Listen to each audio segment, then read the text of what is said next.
জয় শ্রী মহাকাল, জয় মা তারা। আমার প্রিয় বন্ধুরা, আশা করি ঈশ্বরের কৃপায় সবাই ভালো আছেন, সুখে আছেন, শান্তিতে আছেন। আমি আপনাদের জন্য আজকে একটি মহাশক্তিশালী টোটকা এনেছি। গুরুমুখী টোটকা, কার্যকরী টোটকা।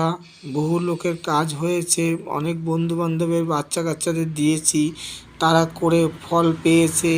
এবার আমি আপনাদেরকে শেয়ার করছি, আপনারাও করুন, আশা করি আপনাদের ফল হবে। বাচ্চা কাচ্চার পড়ার মন বসবে, খুবই পড়ার ভালো রেজাল্ট পাবে। আমি টোটকাটি বলছি, শুনুন।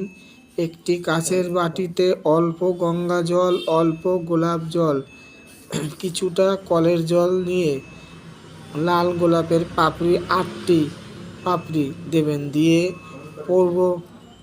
উত্তর পূর্ব দিকে রেখে দিন। শুক্রবার ক্রিয়াটি করবেন এবং প্রত্যেক শুক্রবার করে জলটা পাল্টাবেন, ঠিক আছে? তাহলে আমি আরেকবার আপনাদের সুবিধার জন্য বলে দিচ্ছি। গোলাপ ফুলের পাপড়ি 8টা নেবেন, অল্প গঙ্গা জল, অল্প কলের জল নেবেন, নিয়ে উত্তর পূর্ব দিকে রেখে দেবেন।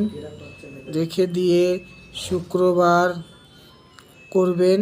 অবশ্যই শুক্রবার কিন্তু মনে করে জলটি পাল্টাবেন। দেখবেন আস্তে আস্তে পড়াশোনার জ্ঞান হবে, পড়তে আগ্রহ হবে। ধন্যবাদ। ভিডিওটি ভালো লাগলে একটি লাইক করবেন।